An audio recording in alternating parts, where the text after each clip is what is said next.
दोस्तों, एक बुद्धिमान व्यक्ति कभी नहीं कहेगा कि वह बुद्धिमान है। इसलिए नहीं कि ऐसा कहने से उसकी बुद्धिमत्ता कम हो जाएगी, बल्कि इसलिए क्योंकि वह ऐसा कहने की व्यर्थता को देख पाता है। दोस्तों, गौतम बुद्ध के जीवन से जुड़ी हुई एक छोटी सी कहानी जो आपको बताएगी कि वास्तव में बुद्धिमान कौन है। एक नगर में एक लड़का रहता था और उसका दिमाग बहुत तेज था और उसकी खासियत यह थी कि वह किसी भी चीज़ को बड़ी जल्दी और आसानी से सीख लेता था। जहाँ अन्य लोगों को किसी काम को सीखने में महीने या वर्ष लगते थे, वहीं पर इस लड़के को उसी काम को सीखने में कुछ ही दिन लगते थे। उसकी प्रसिद्धि दूर दूर तक फैल गई थी और कहा जाने लगा था कि उस व्यक्ति के जितना बुद्धिमान कोई नहीं है।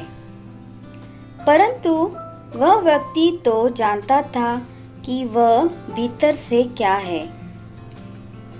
हर व्यक्ति जानता है कि वह भीतर से क्या है, चाहे वो बाहर से कुछ भी दिखा दे।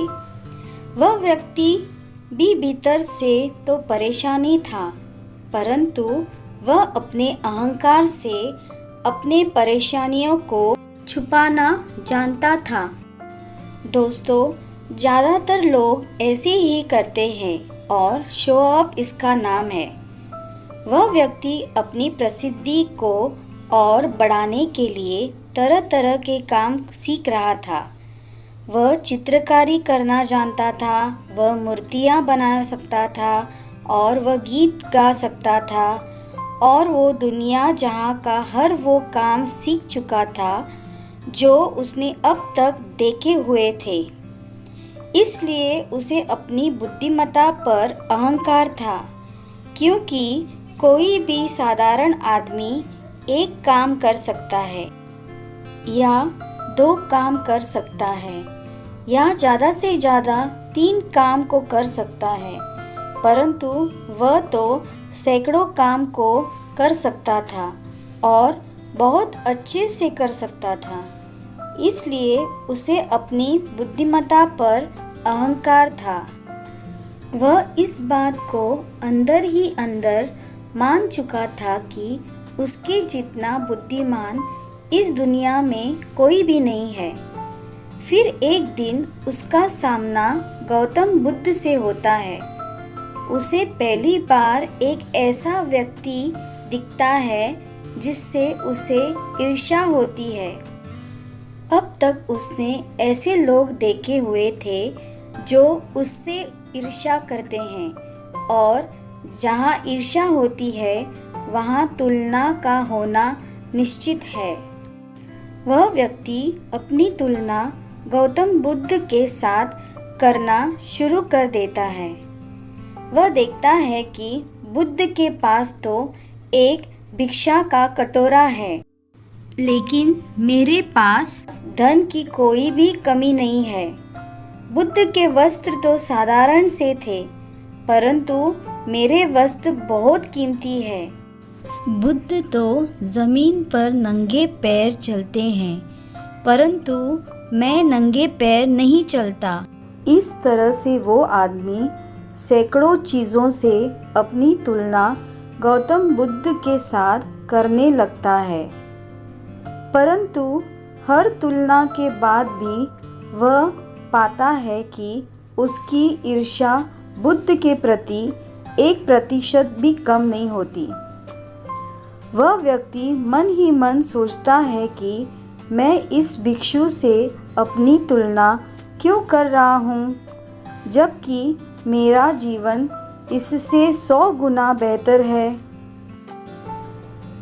लोग भी भिक्षु का सम्मान कर रहे हैं। आखिर इसके भीतर ऐसा क्या है जो मुझ में नहीं है और जिसके कारण मेरे भीतर इसके प्रति ईर्ष्या है। बहुत देर अपने मन में उलझे रहने के बाद वह व्यक्ति तय करता है कि वह बुद्ध के पास जाएगा और उनसे पूछेगा कि उनकी उपलब्धि क्या है। वह व्यक्ति अपने सेवकों के साथ बुद्ध के पास जाता है और उनसे कहता है कि मैं इस इलाके का सबसे बुद्धिमान व्यक्ति हूँ और आप अपने आसपास जो भी देख रहे हैं वो मैं सब करना जानता हूँ। किसी भी कार्य को सीखने में मुझे बहुत ही कम समय लगता है। सभी लोग मेरा सम्मान करते हैं, परंतु इस सब के बाद भी मेरे भीतर आपके लिए ईर्ष्या है। मैं यह जानना चाहता हूँ कि आपकी उपलब्धि क्या है। ये सब लोग आपका आदर सम्मान क्यों कर रहे हैं?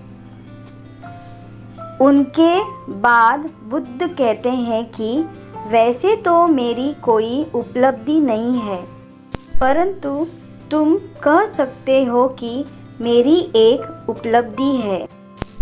वह व्यक्ति पूछता है कि क्या मैं जान सकता हूँ? तो फिर उसके बाद बुद्ध कहते हैं कि मेरी एक उपलब्धि है कि मैं सभी उपलब्धियों को छोड़ चुका हूँ। वह व्यक्ति बुद्ध से पूछता है कि मतलब मैं कुछ समझा नहीं। बुद्ध उस व्यक्ति से कहते हैं कि क्या तुम्हें प्रशंसा अच्छी लगती है?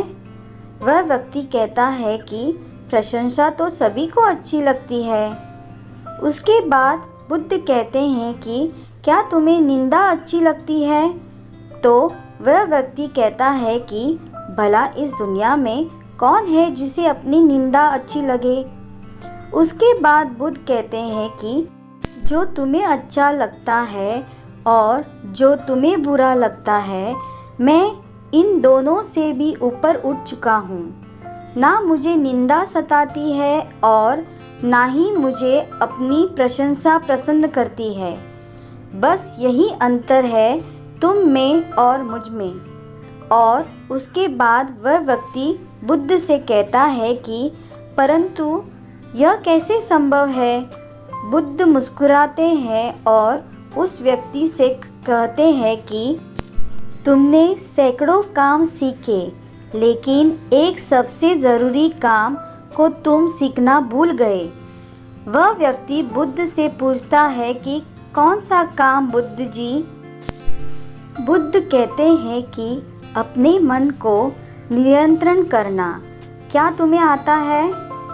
बुद्ध की वह बात सुन वह व्यक्ति समझ जाता है कि ईर्ष्या का यही कारण था। उसके बाद बुद्ध कहते हैं कि जिस व्यक्ति ने सारे जगत को जीत लिया लेकिन अपने मन को नहीं जीता, उसने कुछ भी नहीं जीता। और जिसने अपने मन को जीता परंतु अपना सब कुछ गवा दिया, फिर भी उसने सब कुछ जीत लिया। क्योंकि वास्तव में बुद्धिमान व्यक्ति वही है जो अपने मन का शासक है, वो नहीं जो अपने मन का गुलाम है। गौतम बुद्ध के इन शब्दों को सुनकर उस व्यक्ति का अहंकार टूट जाता है और वह व्यक्ति बुद्ध से कहते हैं कि क्या आप मुझे अपने मन को जीतना सिखा सकते हैं? बुद्ध कहते हैं कि आवश्यक सिखाऊंगा, परंतु मैं तुम्हारी सभी उपलब्धियों को छीन लूँगा। फिर उसके बाद वह व्यक्ति बुद्ध से कहता है कि मैं तैयार हूँ। उस दिन से वह व्यक्ति ध्यान करना शुरू कर देता है, क्योंकि ध्यान ही वह तरीका है जिससे आप अपने मन को अपने वश में कर सकते हैं। दोस्तों, अगर ये कहानी आपको पसंद आ रही है तो लाइक कीजिए, सब्सक्राइब कीजिए और शेयर कीजिए। धन्यवाद।